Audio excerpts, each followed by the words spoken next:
My sister-in-law invited me on her bachelorette trip to make amends, but right before our flight, she expected me to pay for everyone. So my sister-in-law, Steffi, 26 female, and I have a lot of history together because we went to high school together, and she was kind of a huge bully, and I just so happened to be one of her favorite targets. Because why not? I was a total nerd in high school, and my appearance certainly did not help my case because I was very skinny and had braces, which was pretty much the bane of my existence. I was literally the typical nerdy girl in a teenage high school movie where they only get ready after they take their glasses off, except that instead of glasses I had to get my braces taken off. And unfortunately, my transformation did not happen until I was in college. Thankfully, I look much better now because I have gained a lot of weight and got my braces taken off before I started college. Not that there's anything wrong with the way I looked before, but right now, I am just a lot less prone to getting bullied by people, that's all. Anyway, I met my husband Andy at a college party a couple of years ago when I was in my third year of college. He was 3 years older than me and was the DJ there. That used to be his part-time job beforehand. I guess it was meant to be because I got really drunk at that party. And he offered to drive me home because my apartment was really far away, and nobody was ready to take me home since I was absolutely wasted. He was nice enough to take me home, and even scribbled his phone number on the back of my hand and told me that I could call him because he liked me. The next day, I woke up with a terrible hangover, but I knew that I had found a really special guy. I called him and asked him out on a date, and that was it. We connected really well on the very first date, and I knew that I had found the one. But the only issue was his sister because he was telling me about his family on the very first date, and we had made that connection instantly because we were talking about our families. He told me that he had a sister named Steffi. Then, when I joked about how I had a bully in high school with the same name, he told me with a very serious face that it might have been his sister because she did have a few behavioral problems when she was in school. Then he told me the name of the high school that she attended, and we realized that his sister was actually my high school bully. It was kind of awkward, but I was not going to let that get in the way of whatever we had, so I told him that it was no big deal because I liked him and not his sister, so she had nothing to do with any of this. And he agreed. After dating for 3 months, we decided that we were going to introduce each other to our families. And while it was relatively easy for me to introduce him to my family, it was kind of difficult and awkward for him because he knew that his sister and I did not have the best relationship. The first time that I had dinner with his family, I was very nervous, mostly because of Steffi, but it actually didn't go that badly. His parents were really warm and kind to me, and Steffi was kind of cold and aloof, but that was still better than the way that she used to treat me back in high school. And I actually prefer this new version of her because this was much less trouble to deal with. So, she didn't talk to me much, and kept our interaction to a minimum. But I counted that as a win because this meant that I would not have to talk to her, and we could just ignore each other and let it go. I'm quite fortunate because that is how things have been with us for the past couple of years, and I have not had to interact with her much, and neither has she expressed any interest in becoming friends with me. Even when Andy and I got married 2 years ago, she only spoke to me as much as was required of her, and that was it. So I would say that she and I are not close at all, and both of us prefer it to be that way because after the way that she treated me in high school, I don't think I would want to be friends with somebody like her anyway. And it's not like Andy has a problem with this either because he is well aware of how mean his sister is capable of being, so he does not mind the fact that the two of us don't talk. He knows that I have not forgiven her for the way she ruined my high school life because she has never shown me that she is sorry, so I can't exactly forgive somebody who's not even sorry. And he understands that and respects it. But he and Steffi have a normal sibling relationship like most other people do, and I don't mind that because I know that he does not see Steffi the same way that I see her, and I am completely fine with that. And it has also been a really long time since high school ended, and I don't want to tell my husband not to talk to his sister and create drama out of nothing because she and I are civil now, and that's all that's necessary. So everything is good in the family, and I got used to it. Honestly, it came as a massive shock to me when, a few weeks ago, Steffi reached out to me to ask me if I would be willing to accompany her on her bachelorette trip to the Greek islands. And she did not just ask me casually on the phone, she actually invited me over for lunch. And even though I was skeptical about it at first, Andy was the one who told me to give it a chance, so I went out to lunch with her. And that's where she asked me. She was really nice to me during that lunch, and even afterward, she finally apologized and addressed the history that we had together instead of pretending like it was non-existent. It was quite shocking for me because I had never expected Steffi to own up to the fact that she had bullied me relentlessly when we were together in high school, and when it finally happened, I had absolutely no idea how to react to it. She told me that. She was sorry about the way that she had treated me back then and told me that she was just being a total brat and realized her mistake way too late. She also mentioned that the reason she had never addressed her behavior, even after I started dating her brother, was because she felt awkward bringing up things from the past and did not know how to face me after everything that she had put me through back when we were teenagers. While talking about all these things, she even threw in some tears to make it seem very genuine, and I, being the gullible, emotional fool that I am, fell for all of hook, line, and sinker. I told her that I forgave her and that it was all in the past anyway because now I did not have any issues with her since we all were adults here, and we could deal with it like we were meant to. And just have a couple of drinks together and forget about it. She seemed happy about it, and we ended that lunch on a good note. She asked me to come with her and join her and her friends on their bachelorette trip to the islands because she wanted to make up for lost time and really make me feel like I was her friend. Initially, I was kind of hesitant to agree to it, but she really talked me into it, and eventually, I just agreed because I thought that it would be a fun experience and it would really help me build a relationship with Steffi, because I was sick of having tension with her anytime we were in the same room. So, after a lot of deliberation, I decided to say yes because I was willing to move on from the past and give our relationship a new and fresh start. And there was no better way to do it than to go on a trip and just let our hair down. That was a couple of weeks ago, and after that, Steffi and I remained in touch. She was getting married next month, and we were going to leave for the trip at the beginning of this week. But it did not happen because of a little stunt that she decided to pull at the airport. She thought that she could trick me into paying for the entire trip by springing the news on me at the airport so that I would not be able to back out. But little did she know that I had absolutely no qualms about ditching them and going back home. Because, unlike her, I did not care about what her friends thought of me, or even what she thought of me. If I'm being very honest. We got there about an hour before our flight was scheduled to leave, and we were all just chatting. But then Steffi said that she wanted to get coffee and asked me to come with her, so I did. And when we were at the counter, she told me really casually, "Oh, by the way, I hope that all your cards work internationally because otherwise you will have a really difficult time paying for stuff." So I told her that I was going to be carrying cash for all the souvenirs and knickknacks that I wanted to buy. And then she told me that she meant more like the hotel rooms and food that we were going to eat, and even the flight tickets, because I would have to reimburse her for all of that. I did not know what she was talking about because we had not discussed this before that point in time. A half an hour before our flight was supposed to take off was really not the right time for this discussion. She was telling me all of this in a really casual tone, so I asked her if she expected me to pay for myself throughout this entire trip, and then she told me, not just yourself, but for everybody on the trip. All of my friends and I. I thought you were going to be paying for this entire thing and sponsoring it, which is why I picked such an expensive destination, since I know that you can afford it. Is that going to be a problem? I still remember the exact words that she said, and I can even hear it in the tone because she was saying it like it was the most obvious thing in the world, even though we had never discussed it, and I had never agreed to any of it. I asked her if she was serious, and she told me that she had obviously expected me to pay for all of this. And she would be forced to think of me as a really stingy miser because I was the person with the biggest paycheck that she knew of, and she could not think of one single reason why I would say no to sponsoring the trip. I could come up with more than a couple of reasons, the first being that I never agreed to any of this, and she never even asked me if I would be okay with it, so I don't understand why she would assume something like this. And even though it was true that I earn more than most people that she knew since I am the VP of a moderately large-scale firm, I still did not think that it was an obligation for me to sponsor her trip, especially because we were still building a relationship. We were not at that point yet, and I was definitely not going to even consider paying for a holiday for a bunch of women that I didn't even know. And more importantly, this is my money and my choice, so she could think of me as a miser or a stingy person. But it would not matter to me because I was not going to spend an exorbitant amount of money on a trip that I did not even organize, and on a bunch of people that I didn't even know or like.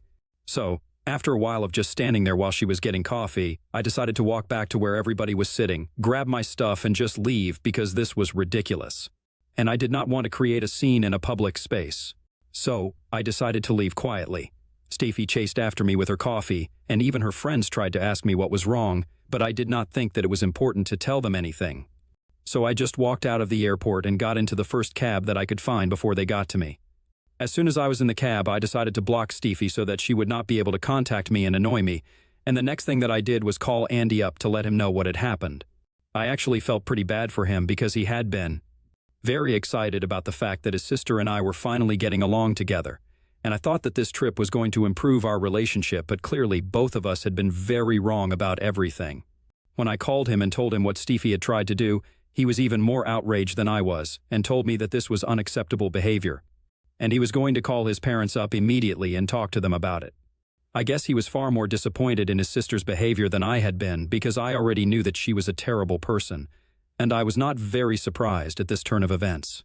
But I think maybe Andy and his parents had been expecting a little more from her, and she had really let them down. And I think that is what really screwed things up for her after that call, because once they knew what she had tried to pull, they were all incredibly pissed. Andy did not speak to her directly, but I could tell that he was not going to let this go because it was pretty insulting to me, and he was really just disappointed with his sister. Once I came back home from the airport, Andy told me that I did not need to speak to Steffi anymore, but I did not have to be told twice since I did not want anything to do with her anyway. I didn't hear from anybody from his family for the rest of the day, not even his parents, but I knew that he was on the phone with them on and off throughout the day. Tempers were running high that day, so I chose not to talk to anybody about it because I knew that everybody was already feeling upset about things, and I did not want to add to it. So I just kept quiet and waited for the storm to subside. 2 days passed, and nothing happened, but I did speak to my in-laws during that time, and they told me how sorry they were about the way that Steffi had treated me. But I told them it was no big deal because it wasn't exactly their fault. I had seen the way that they had raised their son, so I knew that the parenting was not the problem. And if there was anybody to blame for how Steffi turned out, then it was just herself. Andy and I were also back to normal pretty quickly after that. I did not ask him about any of the consequences that Steffi would have to face for her actions, because I was just not interested in any of that. All I knew was that I did not have to interact with her anymore, and that was enough for me. But then, after 2 days of the incident, I got to know that the wedding was canceled and her fiancé had left her. And that was an indirect consequence of what she had done to me. When Andy and I came back home from work that day, he told me that Steffi was blaming our family for breaking up her and her fiancé. And I was really confused as to how that was even logical because we had not spoken to her after that incident at the airport. However, apparently this had actually happened because after that incident, once Andy had told his parents what Steffi had tried to do at the airport, they had called her up and told her to apologize to me. But she did not even think that she had done anything wrong and instead started telling her parents that I was rude and stingy. And she was glad that I left. So her parents got really upset, and they told her that they would no longer be paying for the wedding, and she could find somebody else to fund her extravagant event now. She tried to make it seem like she did not care, but it would be huge trouble for her to cover all the expenses of the wedding herself since she had just quit her job and started her own business a couple of months ago. And they had not broken even yet, so paying for everything herself was out of the question. In spite of knowing that, she tried to make it seem like she did not care about any of it because she did not want to apologize to me or even acknowledge that she screwed up. And the day of the wedding is just a few weeks away since it's literally next month, so this is a bit of an emergency situation for her right now. From what Andy told me after that conversation with her parents, she decided to talk to her fiancé and let him know that her parents would no longer be covering the expenses for the wedding, so she expected him to take over. And I think that's what led to a huge fight between the two of them because it was obviously really unfair of her to kind of just spring it on him with barely a few weeks to go before the wedding. So, they got into a fight, and that's how the wedding got canceled. Once I knew the whole story from Andy, I asked him how he got to know about all of this, and he told me that after the fight with her fiancé, Steffi showed up at their parents' house and fought with them as well, and had been blaming them and me for what happened. She had mostly just been blaming me, which I think is really unfair because I didn't even have anything to do with this situation. She said that because of me, first, she had to cancel her trip with her girlfriends because I refused to pay up, and now she was going to have to cancel her entire wedding. And her fiancé was probably going to break up with her because she did not see any other way out of this. The trip thing I do not agree with in the slightest because there had been absolutely no discussion about me paying for anything, so it was stupid of her to expect anything from me. But I do feel kind of bad that her wedding is getting canceled. I feel like I should not have complained to my husband and been so up in arms about the whole thing. I guess I just feel kind of sad for her because I know that she was really looking forward to getting married. I'm just here for reassurance, if I'm being very honest.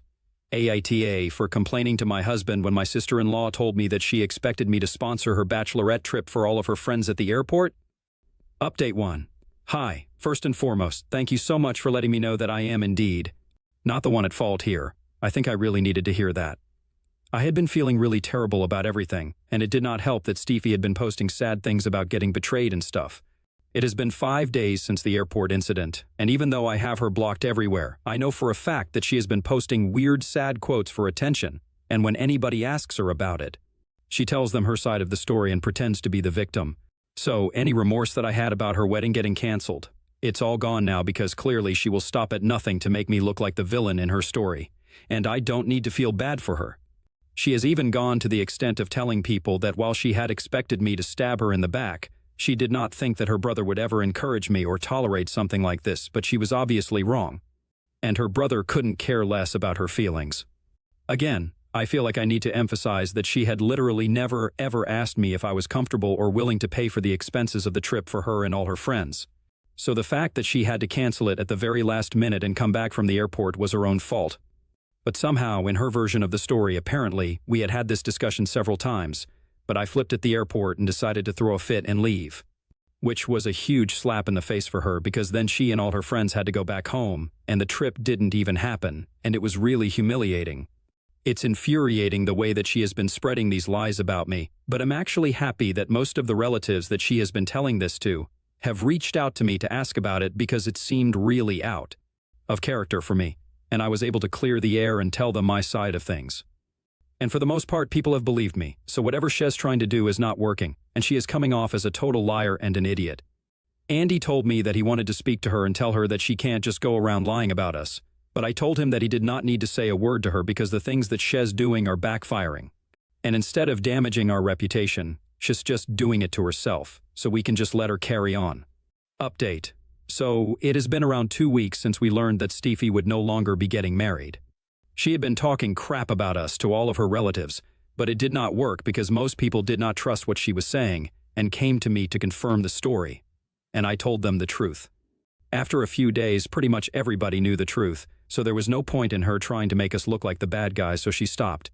We thought that it would be the end of the story, but apparently not because now she has moved in with her parents since, unfortunately, she and her fiancé have broken up, and she has nowhere else to go.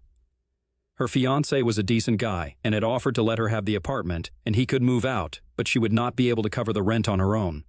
And so she chose to move out and live with her parents instead. Andy and I think it's really ironic that she had so much to say back when her parents had told her that they would not be funding her wedding, and she had pretended like she had everything sorted. But now her life was falling apart, and the only people that she could turn to were her parents. My in-laws were also nice enough to take her in, even after all the nasty behavior from her end. But now that she's living with them, I guess she should have had the common sense not to go on talking crap about me and Andy. At least in front of her parents, because they were Andy's parents as well. But she really is one of the stupidest people I've ever come across, because even after my in-laws made it clear to her that she was not allowed to talk crap about us and pretend like we were the bad guys, she went on doing so in front of them, and would constantly try to turn them against us. So my in-laws decided to tell her that she could either accept her mistake and try to become a better person, or they would not allow her to live with them anymore. And that obviously pissed her off because now she has taken to messaging Andy and reminding him every day that I did not just ruin her bachelorette trip and her wedding, but now I also ruined her life because her fiancé dumped her and her parents only keep siding with me, as if any of that is my fault. He has not blocked her yet because she's family, but she is on thin ice right now, and a couple more texts against me, and I'm pretty sure that Andy is going to show up at his parents' house and teach her a lesson in person. I am pretty sure that she is just doing this to rile us up or vent her frustrations, but it's unacceptable. Update. So, we did it.